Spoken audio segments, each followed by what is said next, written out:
Welcome back to They Reminisce Over You, a podcast that takes a nostalgic look back at the best in music, movies, and TV from the 80s, 90s, and early 2000s. I'm Christina. And I'm Miguel. On this episode, we're talking about the peak years of women in hip-hop, the 90s. So we're talking Queen Latifah, MC Lyte, YoYo, Foxy Brown, Lil' Kim, and on and on. Are you ready to just get into it? Let's do it. Okay, so we're going to break this down into three segments. The early 90s, from 90 to 93. Ish. Yes, ish. The mid 90s, 94 to 96, and then the late 90s, 97 through 99. In the early 90s, women in hip hop were still building on the foundation that was laid by the rappers in the 80s. You had people like Queen Latifah and MC Lyte, Salt and Pepper, Roxanne Shante, who were the bridge from the 80s into the 90s. Mm-hmm. They were holding their own with the men, demanding respect and getting respect amongst all of their peers. With that said, do you remember who the first female rapper was that you heard?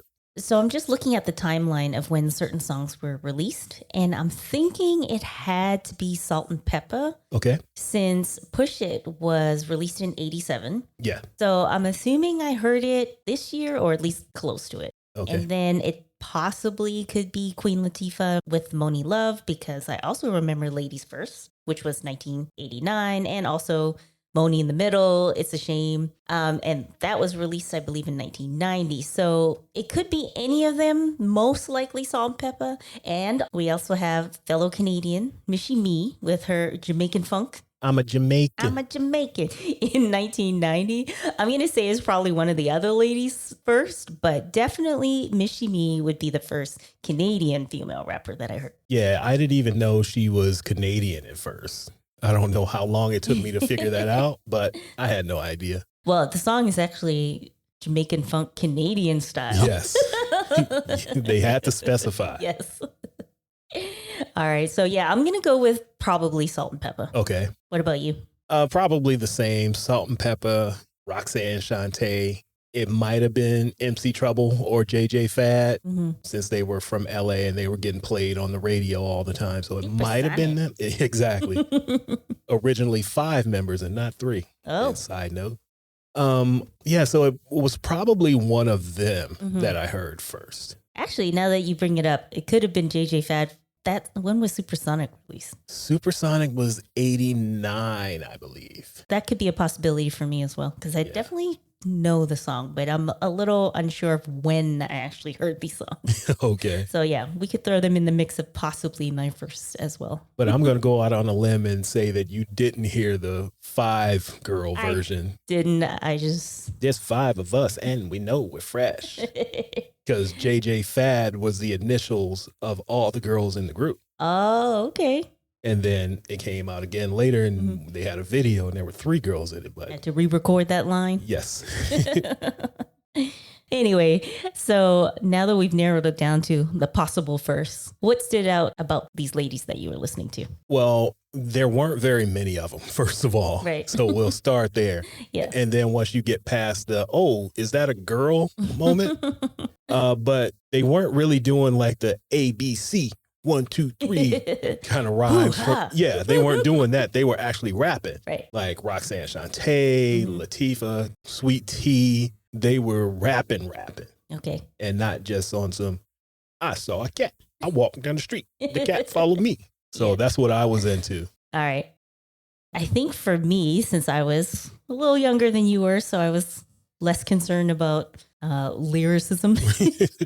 I think for me, it was just like, oh, look, these women are like, they're cool, they're strong, they're confident, which is like perfect for a preteen. Like, I'm coming of age, I'm going through the awkwardness of puberty. So it's like, I can see women who are comfortable in their skin. And, you know, as a like somewhere between 10 to 11, 12-year-old, whatever, they were fun. Right. Push It is a fun song. It is. They're dancing. They got these outfits. They got the hair. Like, I don't know what they were talking about with the Push It real good. It was just like fun. Right?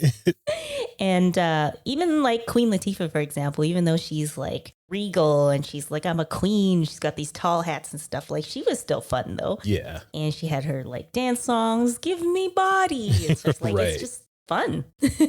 So was there a specific song that made you just say, okay, I'm locked in with this particular artist? I'm going to say again, probably Salt and Pepper, because, you know, this was the time when I was transitioning out of just listening to, like, literally listening to top 40. Like, Okay. I used to listen to Casey Kasem's top 40 countdown. We every all week. did. Yeah. And, or, you know, whatever my sisters were listening to. So even though I had heard a few songs here and there, I actually know all the singles from Salt and Pepper's Black's Magic album. Okay. So I'm going to say that was probably what locked me in, where it's like, oh, like I like this song and this one and this one and this one, instead of just whatever managed to squeeze into the top 40. Like, I was watching music videos at this time and like recording them on VHS and stuff. So Salt and Pepper had to be them. Yeah, for me, it was Queen Latifah. Mm-hmm. And you're going to recognize that theme as we continue going on with this episode. But Wrath of My Madness to this day is one of my favorite rap songs of all time. I put it on and it feels like I'm hearing it for the first time every time. And I always got to scrunch my face up and dance with it. So I heard Queen Latifah do Wrath of My Madness because I heard her other songs before that, but it was this one that said, yeah, that's the one. That's the one right there. That is her. Okay. So aside from that song, what are some of your favorite songs from this era? So from 90 to 93, you're going to notice a pattern developing with the type of songs that I was into. All right. And the type of artists I was into. It's the same with the men. So, of course, I'm listening to YoYo. Right. You can't play with my YoYo. If I'm bumping Ice Cube, I'm bumping YoYo. Conscious Daughters, We Roll Deep. That's another one of my favorite songs. Poor Georgie, MC Lyte. As you see, we got a pattern developing here of the type of women rappers that I like. Queen Latifah again, Black Hand Side. That's one of my favorite songs. And Boss, Deeper. Yes. You can't get no better than that for this era. Right. Also, and Nikki D, Daddy's Little Girl. Like I said, there's a theme developing with the girls and women that I liked. The tough talking ladies. Yeah. It's not like I had a problem with Salt and Pepper because I was listening to that too. Yeah. And other acts that were a little more on the dance poppy side. But this is what I was into. Want to scrunch up your face a little bit more. Exactly. What about you? I had Queen Latifah on my list too, but I chose Dance for Me. Of course. Yes. And Moni Love's It's a Shame. And the one song I picked from the Black's Magic album to mention here was Expression. Okay. And I picked MC Lyte as well, but I went with Roughneck. Yeah.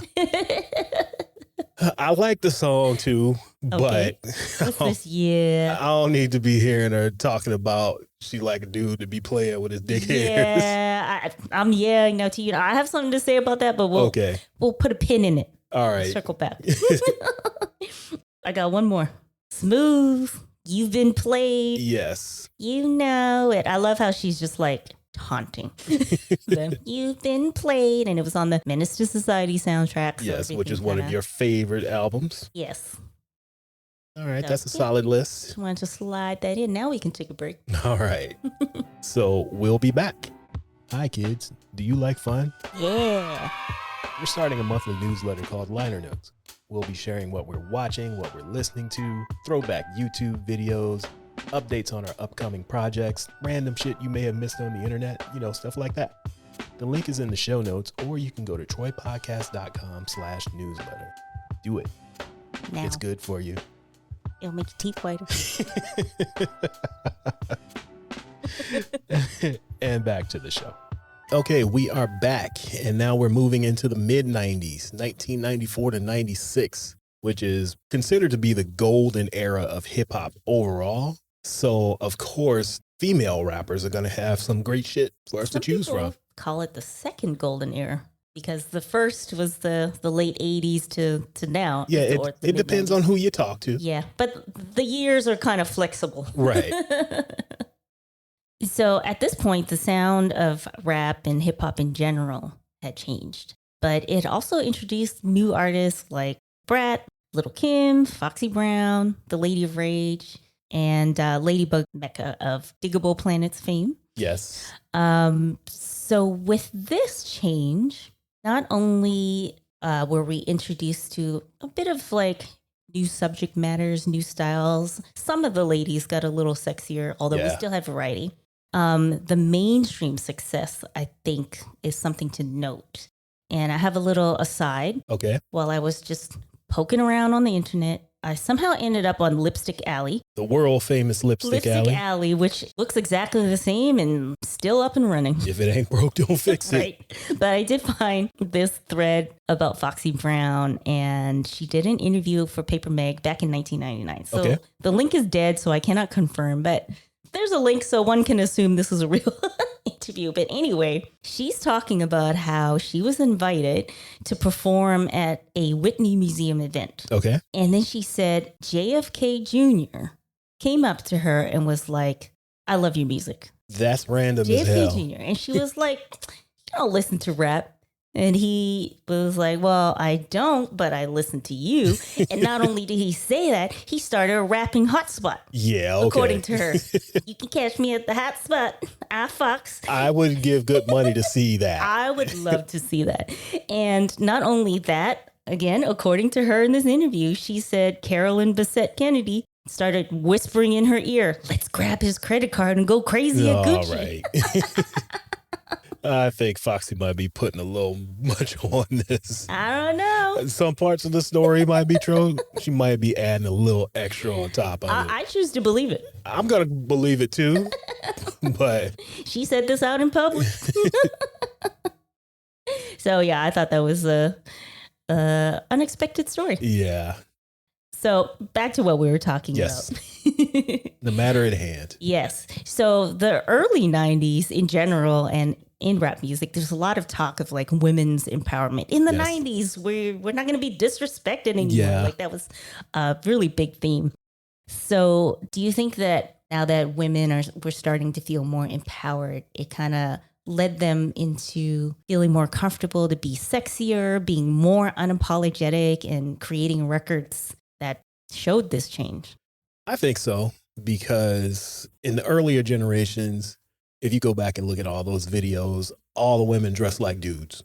So and if they were sexy, like Salt-N-Pepa were sexy. Yeah. But they they had their bodysuits, but they still wore like the big jackets and like boots and stuff. it took them a couple more years to get to where they wanted to be. Right. Or maybe at the most you'd have like a tank top or a crop top underneath. Right. A big baggy top. But it was always like a baggy jacket or a hoodie or something. But as we get into the mid 90s, because hip hop is now becoming part of the mainstream culture and a lot of money is flowing into it, all the women who were dressing like dudes can now order some Chanel and Gucci and brand name this and that. And they don't have to wear the Carhartt and the Timberlands no more, dressed like their big brothers. Yeah. They can still hang out. They can still spit bars, but now they got money and they can go to. And they want to wear the Manolos. Yeah, they can go to any store they want, buy what they want. Right. They're making almost as much money as the men. Not quite the same amount of money, but they got money too. So they're more in a position to say, all right, we can do what we want now, rather than trying to blend in with the dudes on the corner. Well, I think also like in any male dominated history, when you're the first or one of the few, you kind of have to like act like the men to be taken seriously, you know? And also at the same time, when you're the first or one of the few, there's really no one else to model except the men. So either you model what you see or you try to create your own lane, and that's hard to do. And I don't know if maybe that's a reflection of how the fashion was, but I mean, all of us girls kind of dressed a little more tomboyish anyways. Right. In the early 90s. But also like now that there were some boundaries set by the mid 90s, it's like, oh, the early 90s created a new lane, but now that has become the norm. So now that boundary can be pushed. So if you had Salt-N-Pepa who were, already being sexy, and actually even in the Smooth video, she was wearing remember where they would wear like the bodysuits and you could see like the thong part and the panty part kind of sticking out. So Smooth was pushing it a little bit more than Salt-N-Pepa. But that was also 1993. So like now that it's like, okay, you had them doing that, we can push that a little farther. Yeah. Which, led to a sexier look. But also it started to be cool to have a girl in your crew. Like, yeah, everybody had one. everybody had one, and it was always like the first lady of such and such, the first lady of this. You could never have more than one, though. Yeah, that I was just about to say. You could see it as a move forward or still sexism because it's like, oh, well, you can only have one, and you're going to pit them against each other Exactly. from the different crews. And is this actually supporting, or are you just using them to, make you look cool? Which I think it's a little bit from column A and a little from Yeah. column B. Yeah. It could be both. Or like she can't be taken seriously unless she's attached to a male rapper. Right. But on the other hand, it still did help push more women out there. So I guess it depends on how you look at it. Like, and really, I guess it boils down to the actual relationships between these women and their crew. Yeah. And stuff, because I remember hearing the story about the Locks talking about how they were going to rescue Eve from the clutches of Mike Tyson. Right. And it's like, you can tell, like, they care about her. She's not just some girl that they use as an adornment to their crew. Like, she's one of them. And they were ready to try to fight Mike Tyson. Right. But any friends that she brought around with her probably didn't get the same treatment that she did. So I think that, some of these men were really down for, like, she was a colleague. Right. But it's kind of interesting, I guess you could say, that it still seemed like we needed a cosign from a man. Yeah. For the ladies to be sometimes for the ladies to be taken seriously. Yeah. And at the same time, the more popular they became, the backlash started to hit too. Mm-hmm. It kind of turns into, she's just a gold digger anyway. Or like, she just want my money. All she does is walk around naked. Yeah. All they do is talk about dick and this and that. Meanwhile, y'all are doing the exact same thing. The exact same thing. But now, I don't want to listen to what they got to say. I don't want to hear her talking about being out. You want to put a sexy girl in your video, but you don't want that sexy girl to be rapping. Yeah, that sexy girl cannot have an opinion. No, imagine that. Because it didn't really matter that some of the women, not all, because we saw how the brat came out. Yes. Some of the women decided to have a sexier look or like sexier subject matter. But at the end of the day, they were still rapping. They were. You still had to be pretty good to get there because doors were open, but it wasn't like they were welcoming everybody. Right. And we still had variety. Like I said, we had the brat and we had Lil' Kim. Although you just put this into my head, the brat did have like a 12-minute span where she was running around in bikini suit. Sexy, yeah. I was actually thinking about that, but I think that was more in the next era. Yeah, because the first album, she was still dressing like Snoop. I thought she was like third member of Crisscross for a while. So it took a minute for her to make that turn. Yeah, but she had her sexy moment, which was funny. I was watching a couple videos. It's just funny seeing her like that. And then she was like, nah, I'm going to go back to the way I was. Exactly. So what were some of your favorite songs from this era?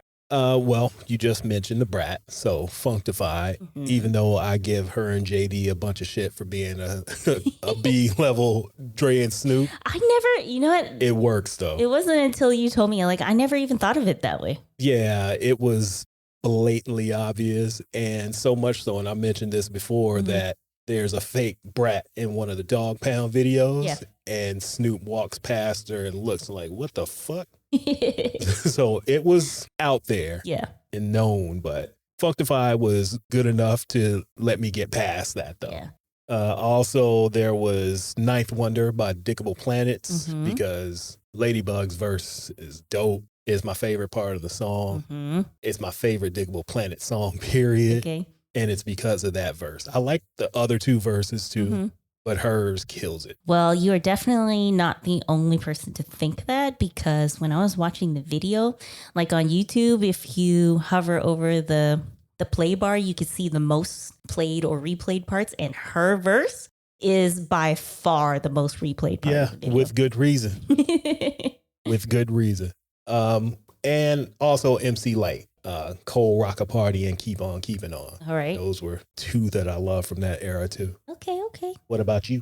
I too put Diggable Planets, but I went with Cool Like That. Since that was the first song I was introduced to them with. I put boss in this era, just because she came after like the pioneers, but it was 93, so it kind of fits in it's both close eras enough. we're talking about. Like I said, these timelines are flexible. Yes.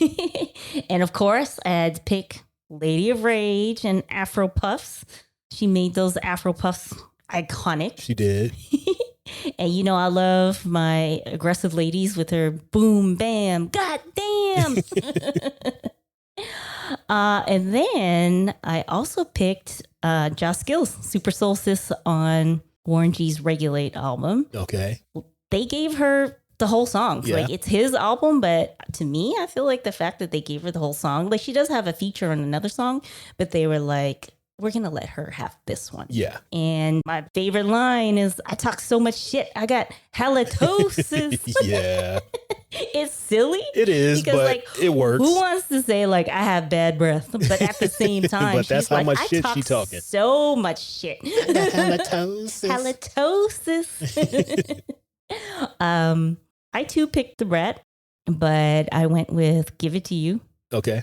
Because again, I like my catchy, aggressive lyrics. I'm a bust your lip. Yes. Yeah, I like that one. I actually like the remix over the album version, though. Okay. The one from the video. Yes, I yes. like that one over the album version. Same. It's a little smoother. And the last person I picked was Bahamadia. I first put, you know how we do, but I was watching videos on YouTube, and then I decided to go with Three the Hard Way because it features two other women rappers, Key Swift and Megastar, and it's on a premiere beat. It's a pretty good song. I like it. Okay, so I'm going to make an admission about Bahamadia. Uh-oh. As you said, she was on several premiere beats. Yes. The production that she was rapping on was great. Her bars were great. She could rap her ass off. I just don't like her voice. I cannot get behind that voice at all. I mean, I tried and I tried. She does have a unique voice. But I just could not get into Bahamadia. And she's got Sexist. Everything. No, just kidding. No, not at all. She's got everything women rappers that I should like. Right. She can rap. She got great production. I just can't do that voice. Can't do it. It doesn't, listening to music is literally listening to someone's voice. Yeah, but so if you don't like it. Q-Tip and I like Magoo. Magoo especially has an odd voice. or unique, So I can listen to strange voices, but yeah, Bahamadia, I just could not do it. All right. And I think that's a good spot for us to take a break. Okay. Let me get out of here with a little bit of dignity left. All right. And we'll be right back. This is They Reminisce Over You. I'm Miguel. And I'm Christina. We wanted to take a minute to make a small request of all our listeners. If you're listening to us on Apple Podcasts, Spotify, Goodpods, or Podchaser, leave us a 5-star rating. You can also leave a review as well on Apple, Goodpods, and Podchaser. Ratings and reviews will help us with discoverability, and we want to get this out to as many like-minded folks as we can. We want to get on the first page of these podcast apps. And to move up on the charts as well. So help us get the word out. Make sure to follow and interact with us on social media. Also, check out our website, troypodcast.com. It's where we post links to a lot of the things that we mentioned in the show, as well as transcripts and themed playlists that supplement our episodes and more. Thank you again for your support. Okay, we are back, and now we're going to get into the late 90s, where we're talking about Eve, Missy Elliott, Trina, Lauryn Hill going solo. By the end of the 90s, hip-hop was on the cusp of becoming the most dominant genre in music and pop culture, and that continues through today. So I want you to think back. All right. You are just getting out of school. You're a young adult. Grown and sexy. You think you grown and sexy. How did the experience of being quote unquote outside versus just watching music videos or listening on the radio change how you felt about the music? Well, definitely being in the clubs. Yeah. Dancing in your bedroom or your living room is not the same. No, not at all. You out in the clubs, you feeling good, you're with your girls, the music is loud. Yes. When you hear Foxy Brown's "Oh Yeah" in the clubs, as soon as that YoYo, it's like everybody's going crazy, banging on the walls, lighters up, all that stuff. Like, it's a different experience. It like is. Some songs, like I like that song any time of day, but like hearing that in the club with those speakers and the energy and stuff, it's a whole different experience. Yeah. I was going to mention one of her songs as well. Actually, two of her songs. Okay. Il Nana comes on. Mm-hmm. Dollar Dollar. That's another one that's a banger. Mm-hmm. Jay-Z and Always Be My Sunshine comes on. Yep. That's another one. Mm-hmm. The music video, not so much. The fisheye lens Yeah. is an interesting choice. Yes, but Everybody was doing it. you listening to these types of songs in the club, and you still got dudes standing off to the side like, oh, listen to that shit. Like, what kind of chump are you that you in a club that you're supposed to be dancing and enjoying yourself in, and you can't just because it's a woman rapping to it? Get That's out just of here. silly. Get out of here. I'm too cool. Yeah, get out of here, suckers. Like, how can you not? Exactly. And Method Man's on the if he can rap on yeah. it, I can dance to it. Method Man's on that song. Jay-Z's in I'll Be. What other ones? Which one was the one Cisco screaming all over? Oh, Big Bad Mama. Yes. See, I didn't like that one as much. That one was okay. I don't not like it, but it's not my top. Yeah, I would be off to the side with the mean mugging dudes at that point. For different reasons. For a different reason. Yeah, so definitely being outside does make a difference. Yeah. At least for some of the songs. Yes. So how do you think this era redefined the sound of women in rap? Like I said, this is when the crossover became solidified. Mm-hmm. Once we started to get into the quote unquote bling bling era with Mm-hmm. Foxy Brown, Lil' Kim, and now Missy Elliott talking that talk. Yes. They all became superstars. Right. The music, the videos, the style, everything took them to another level. Mm-hmm. And heights we haven't seen since then either. Because Right. a couple years after this, it kind of faded for Yeah. female rappers. But this was like the last great moment of female rap, like as a collective. Right. After that, we would get one or two here and there. And even today, there's like three that are Or like big time three stars. big ones. Yeah. But then we had so many to choose from. Yeah, because I don't want folks to be like, what about this person and that person? We're talking about like pop success. Yeah. Yeah, I think because now we have like two eras and two groups of women who continue to push the boundaries. Now it's like, you know, women can talk about women-centric topics or Yeah. their own personal experiences instead of being like, oh, I need to like appeal to the men or get a cosign from them. Right. Like, who cares? Like, Eve had a song about domestic violence. Yeah. And it's like actually about domestic violence, not kind of like the throwaway comments we've heard Right. in songs in the past. And like Lauryn Hill's entire miseducation is from her perspective, a woman's perspective. And it ended up being like the first rap album or hip hop album to win Album of the Year, the Yep. Grammys. And I like men loved that album. Right. And men loved Lauryn Hill. So, and then on the flip side, you have Missy, who's always talking about taking some man's money. I'ma dig in your pockets. I'ma dig in your wallet. Give me money, buy me clothes. So it's not about like to me, I sure someone's gonna be like, she's a gold digger, but it's just more of she's like, nah, like now I don't have to rely on a man, but like I can still get it if I want it. Yeah. Because Missy always raps about what she got too. Yeah. Her cars and her jewels. Right. But she just want yours. Like there's this song on Eve's album where she's just screaming on it like, ain't got no dough. Can't buy nothing. Oh, It's just Missy. like, you just gotta love her antics. Yes. One of my favorites of all time, any Yeah. genre. Yeah, and like we saw her in concert, was it last year? And she's just Yeah. amazing. I am a little bit embarrassed or a little bit ashamed that when she first came out, I always liked her, but I was like, I don't know, she's kind of weird though. Yeah, but that's to be expected. How you going to just say, hee how? Right, and that little dance she would Yeah. always do. Too. So it was weird. But the more we heard it, Now I'm like, she's not weird. Yeah. She's creative. you know what? I'm just putting it together right now. Okay. The early stuff we heard her on Mm-hmm. didn't make sense because it wasn't on Timberland production. Mm. But once we heard her and Timberland together, it all made sense. Yeah. Okay. I'm just working through this right now. You Yeah. go hee how when 702 is singing is different Yeah, than when she's get your freak on. right. Get your freak on. Like the rain is completely different than Yeah. her singing on a Gina Thompson song. Right. All right, so I just worked that out in my head right now. You just needed the accompanying production. Yeah.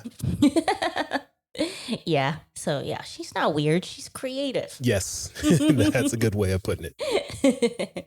So what are some of your favorite songs from this era, the late 90s? Well, just basically based off what we just said. I didn't even bother trying to pick a Missy song. Just pick any of them and Yeah. that works.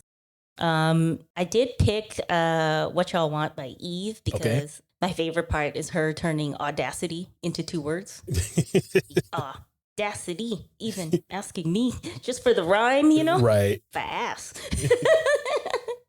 And so I have a theme here too, is I picked songs that I thought were fun, like Gangsta Boo, Where Them Dollars At? Where Them Dollars At? That's fun. That's a fun little chant. And then Trina's Pull Over, Whoop Whoop. That ass too fat. Pull Over, Whoop Whoop. Yeah. I don't really listen to a lot of Trina, but no real reason in particular, but I do think she's fun. Though. Right. Seems fun. And Charlie Baltimore, one of the newbies, with Money. Some movie soundtrack, but now I can't remember which one it was. Nothing to Lose? Yes. Yeah, the Martin and Tim Robbins. Yeah, so that's another one that's catchy, definitely good in the clubs. Maybe not at the end of the night, but a little bit earlier to get you Right. warmed up. What about you? Foxy Brown. Mm-hmm. My favorite Foxy Brown song is Get Me Home. Yes, that's So a good one. that would be on my list. Mm-hmm. Missy, of course. Mm-hmm. And I'm going to pair it with my other favorite, Outkast. So her and Big Boy all in my grill. Okay. So that's one. Your 2 faves. Yes, together. coming together. And I'm going to throw a curveball out there Okay. and drop some Heather B, because I completely forgot about this song until a couple days ago when I was looking for songs. A song called Do You. It came out 96, 97. I cannot place it right now. Not sure if I've heard it before. Probably, maybe. I don't know. I think you would like it. Okay. You probably ain't gonna get into All Glocks Down, Heather B, but I think you'll like Do You, Heather B. All right, because I just know Heather B from all her radio work and also being in the first season of The Real World. Yes. Well, I know her as Boogie Down Productions, Heather Right. B, before that. But yeah, those are my songs for this era. All right, solid list. Yes, it is. I think that's a good spot for us to take our last break, and we'll be back.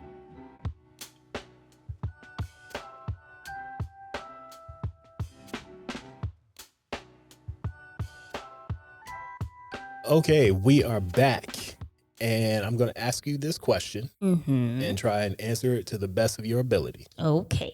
If you could form a group as small as a duo or as big as Wu-Tang Clan, from any of the ladies from 1990 to 1999, who are you going to choose? Well, this was really hard because I'm so used to all these women being solo artists aside from Salt and Pepper, Right. like all the people I listen to. So I was like, I don't know. Is it like too many competing styles? But this is what I came up with. Eve, bringing in that sort of like cool, even-keeled sort of personality. Yeah.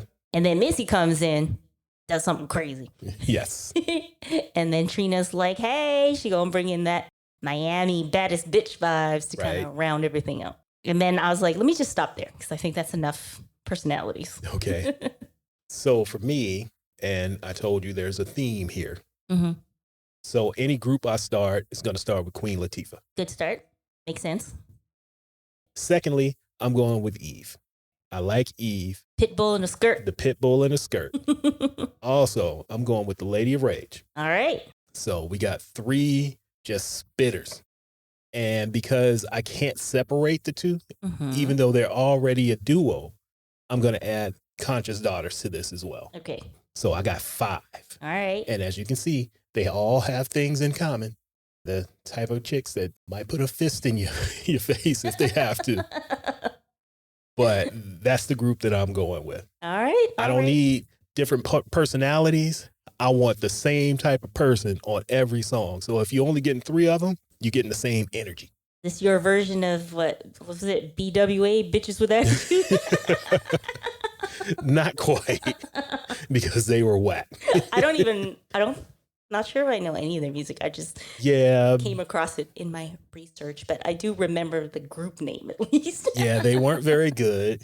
Also, HWA, Hoes with Attitude. Oh, Hoes with Attitude. You don't want that either. That was even worse. Okay.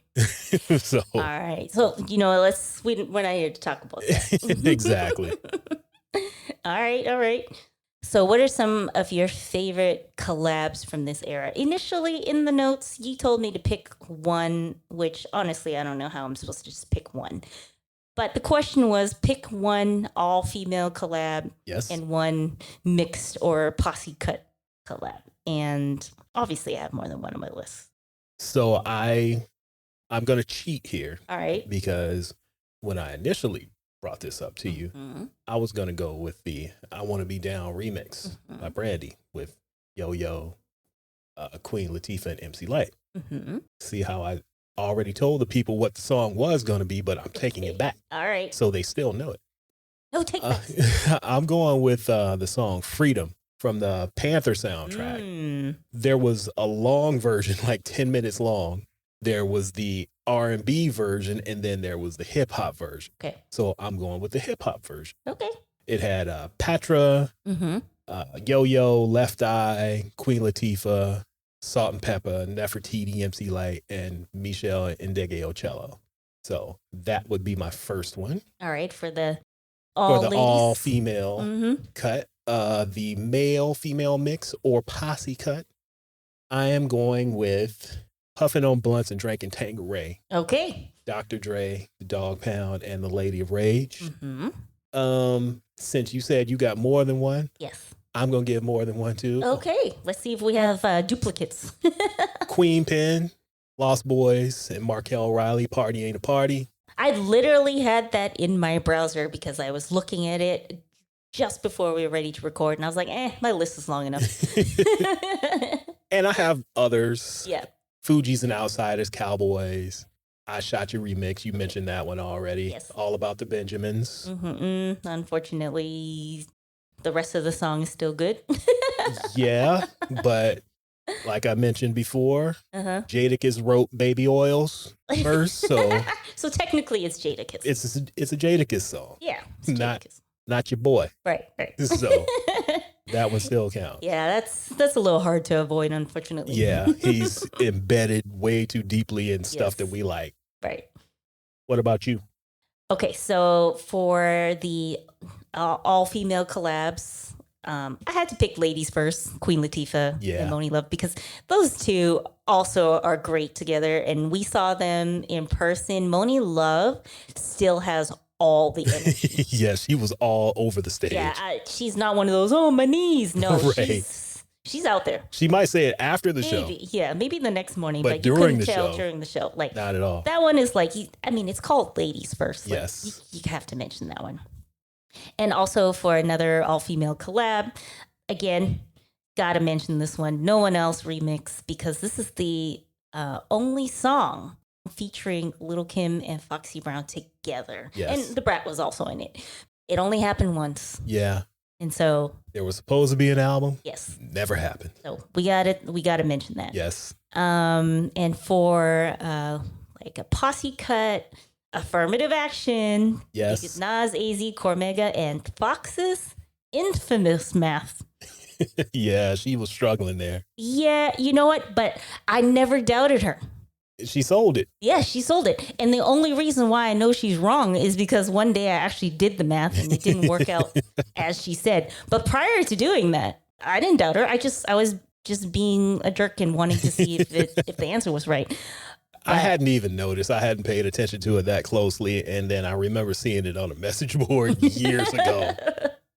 People questioning the math on that record. It almost, I think it was the last step that was like, oh. And that's when I went back and listened to it. You forgot to carry the one or whatever it was. But yeah, it's not quite accurate. Yeah. But I don't care. If she wants to tell me 1 + 1 = 3, I will not question it. And, I love, Nas, AZ, all that stuff. Yes. In general anyway. So that's my posse cut.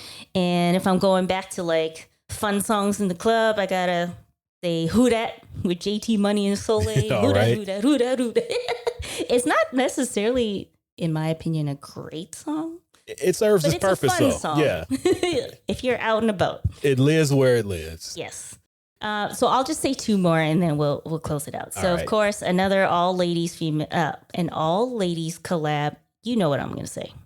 Not Tonight, Ladies Night remix. Yes. I mean, we did mention it already before. Everybody's in this. So I'm just reiterating Yeah. that. And then my final mixed pick, even though there's like more on my list, but we would be here all day. So I'm Yeah. just gonna close it out with Hot Boys, Missy featuring Lil Mo, Nas, Eve, and Q-Tip. That's a lot of heavy hitters in It one is. song. And I just really like it. Yeah, I agree with So that. this version of Hot Boys talking about what kind of men she likes is a little bit better than Roughneck in terms of Yeah. what she likes. Yeah. Same theme. It is. And even Roughneck, like I said, I would have let that slide Yeah. if she didn't say fiddling with his dick hairs. I know. Because, a lot of times you just kind of listen, but you don't necessarily listen. Yeah. And then the first time I was like, did she Exactly. say, excuse me? Yes. But yeah, I love Hot Boys. And this was what I believe Chiptooth Nas was still in. He still had a chip tooth at this point? So I don't remember. I have to look up the video. But anyways, great collab. And again, I will close it out there because if I read the rest of my list, we don't want to do all that. Just check out our playlist Yeah, we'll have the playlist up on the website, so you can go check it out. because there's definitely more. We may have forgotten, Oh, Let yeah, us know. there's a lot of stuff but that there's we've some stuff we forgotten. just, there's just too much. To Yeah, say. exactly. We may or may have not forgotten. Yes. So whatever. I'm rambling now. All right. So we're nearing the end. Before we go, who is your favorite female rapper or group? Oh, well, we've blatantly shown that it's Queen Latifah. For you. Yeah, for me, it's Queen Latifah. Yes. For me, it's a toss-up between Missy and Foxy Brown. I think Foxy was like my first love. But then Missy has more music and she's still out here. Yeah, And so she's kind of like more top of mind, shall we say. right. So it's somewhere between the two of them. But I think my heart wants to go with Foxy Brown. Yeah, it would be Missy if I didn't say Queen Latifah too. Right. But today I'm going with Queen Latifah. And it might be Missy if she had came out at the same time as Foxy. Yeah. Whereas like Foxy came out first, so she kind of like just took that spot. Yeah, she got to you first. Yeah. And I still, I want to say Salt and Pepper for a group. Okay. And honorable mention to Brooklyn / Mary J. Blige for just being there all the Everywhere. time in everybody's videos, hanging She's out. everybody's supportive friend. And adding one verse to the Toucher remix as Brooklyn, even though she's from Yonkers. Yes. Close enough, I guess. Yeah. All right. That's a good spot for us to wrap it up. We try to do this every 2 weeks, so come back and join us for another episode. If you don't want to come back in 2 weeks, you can come back in 2 weeks in 1 day, 2 weeks in 2 days. Just come back. Just make sure you come back. You can check out the playlist at troypodcast.com at our website. If you want to buy some merch, you can go to our store, Nothing But a Tea Thing. That's at TEETHANG.com. Nothing But a Tea Thing. If you want to sign up for our newsletter, it's also at our website. So go back to the website to troypodcast.com/newsletter. It's called Liner Notes. It'll pop into your inbox once a month. It's stuff we're watching, stuff we're reading, stuff we're listening to, all those goodies for you once a month. It's free 99. And if you don't like it, you get your money back. That's all I got. So we'll be seeing you in a couple weeks. Bye. Bye.